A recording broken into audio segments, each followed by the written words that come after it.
പേര് ആരിഫ് സുഹൈൽ എന്നാണ്. ഞാനൊരു എഞ്ചിനീയറാണ്. ഖുർആനിലെ ചില വചനങ്ങളുമായി ബന്ധപ്പെട്ട തെറ്റിദ്ധാരണകളുടെ വിശദീകരണം നിങ്ങൾ നൽകുമെന്ന് ഞാൻ പ്രതീക്ഷിക്കുന്നു. അള്ളാഹു ഇപ്രകാരം പറയുന്നു: ജൂതന്മാരെ എവിടെ വെച്ച് കണ്ടുവോ അവിടെ വെച്ച് കൊന്നുകളഞ്ഞേക്കുക. എന്താണ് ഇതിന്റെ പശ്ചാത്തലം?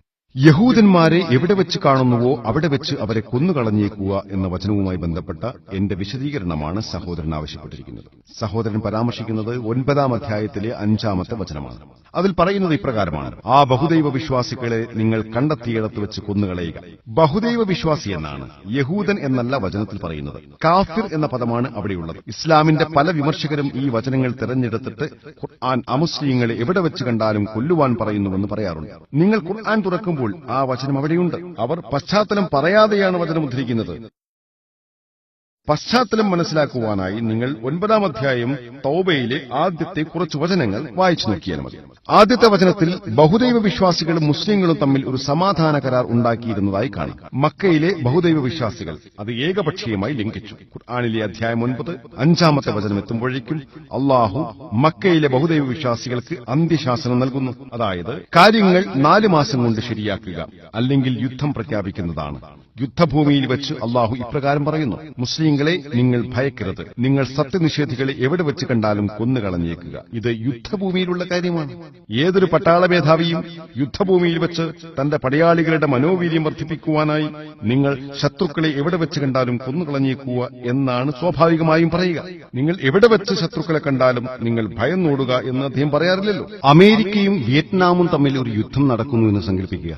നിങ്ങൾ എവിടെ വെച്ച് ഒരു വിയറ്റ്നാമിയെ കണ്ടാലും അയാളെ കൊന്നുകളയുക എന്ന് അമേരിക്കൻ രാഷ്ട്രപതി ഒരു കൽപ്പന പുറപ്പെടുവിക്കുന്നു. ഇന്ന് ഞാൻ അമേരിക്കൻ രാഷ്ട്രപതി നിങ്ങൾ എവിടെ വെച്ച് ഒരു വിയറ്റ്നാമിയെ കണ്ടാലും അയാളെ കൊന്നുകളയുക എന്ന് പറഞ്ഞത് അന്നത്തെ പശ്ചാത്തലത്തിൽ നിന്ന് അടർത്തിയെടുത്ത് ഇന്ന് അമേരിക്കൻ രാഷ്ട്രപതി ഇത് പറഞ്ഞതായി അവതരിപ്പിച്ചാൽ ഞാൻ അദ്ദേഹത്തെ ഒരു ക്രൂരനായി ചിത്രീകരിക്കുന്നത് പോലെയാകും. അതുകൊണ്ട് ആ വചനം യുദ്ധഭൂമിയുടെ പശ്ചാത്തലത്തിലുള്ളതാണ്. ഈ വചനം പല ഇസ്ലാമിന്റെ വിമർശകരും ഉദ്ധരിക്കുന്നുണ്ട്. പ്രശസ്തനായ ഇസ്ലാമിനെ വിമർശിക്കുന്ന ഇന്ത്യക്കാരനായ അരുൺ ഷോറി പോലും അങ്ങനെ ചെയ്യുന്നു. ഫത്വകളുടെ ലോകം എന്നൊരു ഗ്രന്ഥം അദ്ദേഹം രചിക്കുകയുണ്ടായി. അതിൽ അദ്ദേഹം അധ്യായം 9 5-ാം വചനം ഉദ്ധരിച്ചതിന് ശേഷം അധ്യായം 9 7-ാം വചനത്തിലേക്ക് ചാടുന്നു. എന്തുകൊണ്ടാണെന്ന് നിങ്ങൾക്കറിയാമോ? കാരണം 6-ാമത്തെ വചനത്തിൽ അതിനുള്ള മറുപടിയുണ്ട്. ഖുർആനിലെ അധ്യായം 9 6-ാം വചനത്തിൽ പറയുന്നത് ഇപ്രകാരമാണ്: ബഹുദൈവ വിശ്വാസികളിൽ വല്ലവനും നിന്റെ അടുക്കൽ അഭയം തേടി വന്നാൽ അള്ളാഹുവിന്റെ വചനം അവൻ കേട്ടുഗ്രഹിക്കുവാൻ വേണ്ടി അവന് അഭയം നൽകുക. എന്നിട്ട് അവന് സുരക്ഷിതത്വമുള്ള സ്ഥലത്ത് അവനെ എത്തിച്ചു കൊടുക്കുകയും ചെയ്യുക. അവർ അറിവില്ലാത്ത ഒരു ജനവിഭാഗമാണ് എന്നതുകൊണ്ടാണ്. ശത്രു സമാധാനം ആഗ്രഹിക്കുന്നുവെങ്കിൽ അദ്ദേഹത്തെ വെറുതെ വിട്ടേക്കുക എന്നായിരിക്കും ഏറ്റവും കാരുണ്യമുള്ള പട്ടാള മേധാവി ഇന്ന് പറയുക. എന്നാൽ ഖുർആനിൽ പറയുന്നത് അയാളെ വെറുതെ വിട്ടാൽ പോരാ, സുരക്ഷിതത്വമുള്ള സ്ഥലത്ത് അയാളെ എത്തിച്ചു കൊടുക്കുകയും ചെയ്യുക എന്നാണ്. നോക്കൂ, യുദ്ധങ്ങളെ സംബന്ധിച്ച് പറയുന്ന ഏതാണ്ട് എല്ലാ വചനങ്ങളുടെയും തൊട്ടടുത്ത വചനത്തിൽ സമാധാനത്തെക്കുറിച്ചാണ് പറയുന്നത്. ഞാൻ പ്രഭാഷണത്തിൽ ഉദ്ധരിച്ച ഖുർആനിലെ അധ്യായം 8 60-ാം സൂക്തത്തിൽ പറയുന്നത് ഇപ്രകാരമാണ്: അള്ളാഹുവിന്റെയും നിങ്ങളുടെയും ശത്രുവേയും അവർക്ക് പുറമെ നിങ്ങൾ അറിയാത്തവരും അള്ളാഹു അറിയുന്നവരുമായ മറ്റു ചിലരെയും നിങ്ങൾ ഭയപ്പെടുത്തുവാൻ വേണ്ടി.